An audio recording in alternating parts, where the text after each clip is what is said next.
अगर मैं आप सबसे एक सवाल पूछूं कि वो एक कौन सी ऐसी चीज है जो किसी भी इंसान को अमीर या गरीब बनाती है, then most of you would say money. आप में से बहुत सारे लोग ये कहेंगे कि पैसा किसी भी इंसान को अमीर या गरीब बनाता होगा, but let me tell you one thing, पैसे से भी ज्यादा इंपॉर्टेंट होता है एक राइट माइंडसेट, और किसी भी इंसान को अमीर या गरीब उसे उसका माइंडसेट बनाता है। If you have a rich mindset, then आज आपके पास जितने भी पैसे होंगे आप उन पैसों को यूज करके कुछ ऐसे रिसोर्सेज बनाओगे जो रिसोर्सेज आपको फ्यूचर में रिच बनाएंगे। And if you have a poor mindset, then it doesn't matter कि आज आपके पास कितने पैसे हैं, अगर आप अपने माइंडसेट को चेंज नहीं करेंगे then at one day you will definitely lose your money. So hello everybody, मेरा नाम है निहाल और आज के इस वीडियो में मैं आपको बताऊंगा कि एक रिच और एक पुअर माइंडसेट के बीच में एग्जैक्टली क्या डिफरेंस होता है। तो इस वीडियो को एंड तक जरूर देखना और एंड में अगर ये वीडियो आपको यूजफुल लगे तो इसे शेयर करना अपने दोस्तों के साथ, लाइक करना और हाँ, इस चैनल को सब्सक्राइब भी जरूर कर लेना। रिच माइंडसेट और पुअर माइंडसेट के बीच का डिफरेंस समझने से पहले हमारे लिए यह जरूरी है कि हम माइंडसेट यानी मानसिकता का मतलब समझे।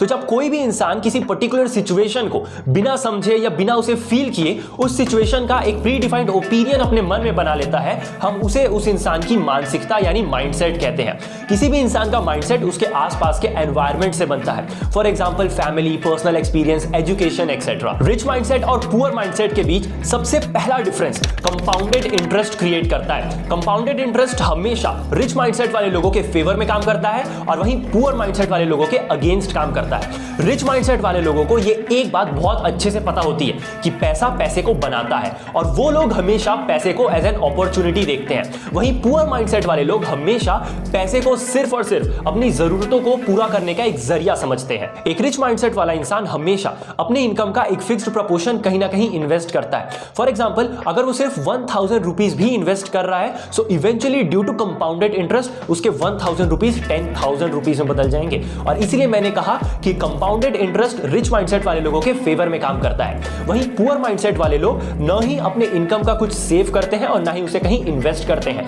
वो अपनी पूरी इनकम को अपने जरूरतों के सामान खरीदने में ही खर्च कर देते हैं and at the end of the month उनके पास कुछ भी नहीं बचता। लेकिन रियल पुअर्टी तो तब आती है जब वो लोग अपनी जरूरतों का सामान खरीदने के लिए किसी दूसरे से कर्ज लेते हैं और इसीलिए कंपाउंडेड इंटरेस्ट उन लोगों के अगेंस्ट काम करता है। बिकॉज अगर वो किसी इंसान से 1000 रुपीज का भी कर्ज ले रहे हैं, सो इवेंचुअली उनका 1000 रुपीज का कर्ज 10,000 रुपीज के कर्ज में बदल जाएगा ड्यू टू कंपाउंडेड इंटरेस्ट। एक रिच माइंडसेट और एक पुअर माइंडसेट के बीच जो अगला डिफरेंस है वो है उनका एक्सपेंडिचर। एक रिच माइंडसेट वाला इंसान कभी भी ट्रेंड्स के बारे में नहीं सोचता, वो सोचता है तो सिर्फ और सिर्फ अपनी नेटवर्थ के बारे में। एक रिच माइंडसेट वाला इंसान कभी भी अपने पैसों को अपनी डिजायर्स यानी अपनी इच्छाओं के ऊपर खर्च नहीं करता, वो अपने पैसों को सिर्फ और सिर्फ अपनी जरूरतें यानी अपनी नेसेसिटीज के ऊपर खर्च करता है। वहीं एक पुअर माइंडसेट वाला इंसान हमेशा ट्रेंड्स के बारे में सोचता है, अपनी नेटवर्थ के बारे में बिल्कुल भी नहीं। और एक पुअर माइंडसेट वाला इंसान अपने पैसों को अपने डिजायर्स और अपनी नेसेसिटीज दोनों के ऊपर खर्च करता है। एक पुअर माइंडसेट वाला इंसान अपने इनकम से भी ज्यादा अमाउंट अपनी डिजायर्स को पूरा करने में लगा देता है। फॉर एग्जांपल अगर एक पुअर माइंडसेट वाले इंसान की इनकम है 10,000 रुपीज, तो फिर भी अपने डिजायर्स को पूरा करने के लिए वो इंसान ईएमआई पर ही सही लेकिन 1 लाख रुपए का फोन जरूर ले लेगा। एक पुअर माइंडसेट वाला इंसान हमेशा अमीर दिखने की कोशिश करता है, अमीर बनने की नहीं। रिच माइंडसेट और पुअर माइंडसेट के गोल्स उनके बीच एक बहुत बड़ा डिफरेंस क्रिएट करते हैं। रिच माइंडसेट वाले इंसान हमेशा अपने लिए एक लॉन्ग टर्म गोल सेट करके चलते हैं और वो हमेशा अपने पैसों को लॉन्ग टर्म में ही इन्वेस्ट करते हैं। इसलिए रिच माइंडसेट वाले लोग कभी भी 25 दिन में पैसा डबल वाले स्कीम में अपना पैसा नहीं लगाते। वहीं पुअर माइंडसेट वाले लोगों के तो गोल्स ही नहीं होते, और अगर कुछ के गोल्स होते भी हैं तो वो भी सिर्फ शॉर्ट टर्म। पुअर माइंडसेट वाले लोगों को जल्दी से जल्दी अमीर बनना होता है, इसीलिए वो 25 दिन में पैसा डबल वाले स्कीम में अपना पैसा लगाते हैं। एक स्कीम है, अमीरों की स्कीम मेरे हाथ लगी है। 25 दिन में पैसा डबल।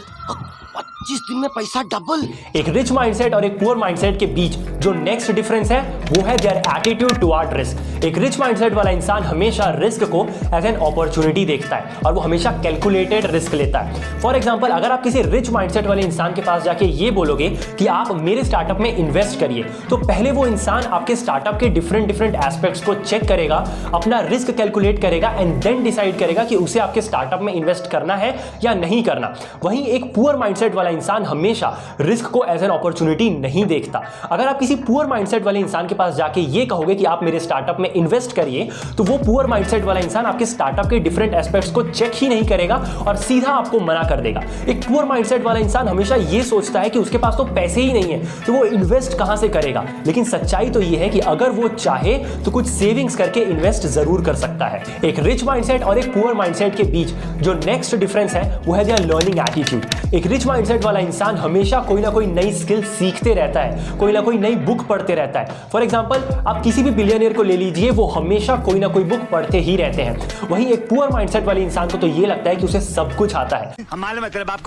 और एक पुअर माइंडसेट वाला इंसान अपना खाली समय सिर्फ और सिर्फ आराम करने में ही निकाल देता है। वो कभी कुछ नया सीखने की कोशिश ही नहीं करता, इसीलिए वो अपने लाइफ में कभी ग्रो भी नहीं कर पाता है। तो ये थे कुछ डिफरेंसेस एक रिच माइंडसेट और एक पुअर माइंडसेट के बीच। अगर आपको ये वीडियो अच्छी लगी हो तो इसे शेयर जरूर करें अपने दोस्तों के साथ, इस वीडियो को लाइक करें और हाँ, इस चैनल को सब्सक्राइब भी जरूर कर लें।